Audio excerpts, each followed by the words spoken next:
네, 개장 이후의 트렌드 알아보면서 유망 종목 제시를 해드리는 시간입니다. 이광무의 트렌드 투자 함께 하시겠습니다. 네, 안녕하세요. 돈이되는 뉴스 트렌드 투자의 이광무 전문가입니다. 자, 어제 미증시가 전강 후약으로 시장의 분위기가 바뀌었습니다. 오전장에서는 중동발 리스크를 좀 완화하는 듯한 모습이 연출됐지만은 결국에는 시장에 대한 매크로 변수와 함께 중동발 이슈가 다시 고조되면서 시장의 하락세를 보였죠. 이 때문에 시장에 대한 관점은 계속해서 안정적인 종목들을 찾아가는 그런 방향성을 보여줄 것 같습니다. 오늘 뉴스를 좀 더 살펴보면서 안정적인 종목에 대한 방향성에 대해서 이야기 드려보도록 하겠습니다. 자, 먼저 이제 미증시에 대한 변동성이 나왔다는 거 이야기 드렸고요. 중동발 이슈가 해소되는 듯 하지만 다시 한번 이스라엘에 대한 재보복에 대한 이야기들이 언급되면서 시장에 대한 리스크가 발동이 되었습니다. 여기서 국제금리에 대한 상승에 대한 내용들은 좀 더 지켜봐야겠지만은 결국에는 시장에 대한 불안감이 다시 한번 이 시장에서 안정 종목을 찾아간다면은 실적주에 대한 관심을 가져가자. 어제 이야기 들었던 내용들은 자동차 종목들에 대한 이야기 건네드렸었는데 현대차, 기아차에 대한 움직임들이 어제, 오늘 연속적으로 상승세의 모습 보여주고 있습니다. 추가적으로 그동안에 수급이 많이 들어왔던 종목들을 찾아가는 것도 안정적인 성향이라고 할 수 있겠는데요. 저PBR 종목들에 대한 움직임들도 오늘 장에서 체크해 보시면 좋을 것 같습니다. 자, 두 번째는요. 결국에는 시장에 대한 안정적인 부분들을 찾아가겠지만은 결국에는 성장에 대한 포인트는 또 따라갈 수밖에 없습니다. 특히나 이제 미국에서 삼성전자가 반도체 보조금이 확정적으로 뉴스가 나왔습니다. 그동안에 이제 삼성전자와 미국 정부와의 이야기 논의 끝에 8조 9천억에 대한 금액이 측정이 되었고요. 추가적으로 이 TSMC라든지 인텔과는 다르게 대출 지원에 대한 부분들은 받지 않고 보조금만 받는데 보조금에 대한 지원 비율이 상당히 높습니다.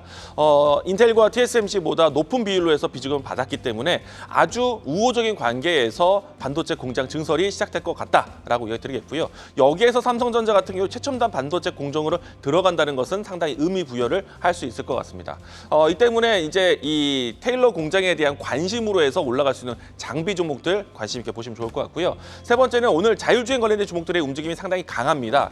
현대모비스에서 자율주행 4단계에 대한 레벨로 해서 시행되는 것에 대한 포인트를 가지고 있고요. 이 때문에 자율주행 키워드 장중 살아있다는 것 이야기 드리겠습니다. 자, 이 안에서 반도체 뉴스를 좀 정리해 보도록 하겠는데요. 자, 삼성전자가 NRDK라는 이 반도체 팹 구축을 하고 있습니다. 국내에서의 투자도 놓치지 않고 있는 상황인데요. 일단은 미국에서의 테일러 공장에서 지금 삼성전자는 최초로 이 국외에서 첨단 반도체 생산을 준비를 합니다. 여기에서 국내에서는 NRDK라는 이 팹을 구축하면서 첨단 반도체에 대한 투자를 계속해서 새로운 먹거리로 제시하는 것인데 일단은 최선단에 대한 반도체 R&D 단지라는 것, 그러면 결국에는 최첨단 반도체, HBM 패키징이라든지 CXL, 그리고 AGI 반도체에 대한 내용들이 상당히 계속해서 주목받을 것이다. 이런 키워드를 계속 알아가야 된다라고 이야기 드리도록 하겠습니다. 자, 그러면 모든 것을 만족할 수 있는 최첨단 반도체에 대한 소재 오늘 제가 준비를 했는데요. 오늘 관심 있게 볼 종목은 바로 ISC입니다. 이 종목 같은 경우에는 제가 오랜 시간 동안에 소개를 드려왔었던 종목인데요. 직전에 있었던 위치보다 분명히 주가가 레벨업을 했습니다. 그런데 앞으로 글로벌 실리콘 러버 소켓에 대한 시장이 점차 커질 것을 예상한다 본다면 이 ISC에 대한 마진율은 상당히 좋아질 것 같고요. AI 서버용 패키징이라든지 하이엔드 반도체에 대한 내용들이 국내 이 첨단 반도체 공정뿐만 아니라 테일러 공정에 대한 내용들까지 수입될 수 있기 때문에 상당히 앞으로 이 성장에 대한 기대감이 큰 종목이다라고 이야기 드리겠습니다.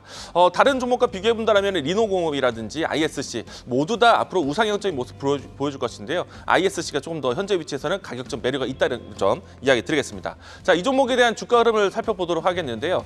제가 이 가격대로 본다면 현재 좀 9만 원대 진행되고 있습니다. 과거에 제가 6만 원대, 6만 원대, 7만 원대에서 강조되었던 포인트보다는 올라왔지만 여전히 이제 9만 원대에서 10만 원대에 대한 레벨업을 준비를 하고 있습니다. 현재 위치에서 추가적인 상승을 한다면 저는 신고가 돌파도 가능하다고 보고 있는데 1차적인 목표가는 12만 원, 손절 라인 때는 8만 4천 원 제시하도록 하겠습니다. 자, 돈이 되는 뉴스를 찾아뵙도록 하겠습니다. 지금까지 트렌드 투자였습니다. 계속해서 다양한 경제 이슈를 알고 싶다면 구독과 좋아요, 알림 설정 부탁드립니다. AI 캐스터 권미정이었습니다.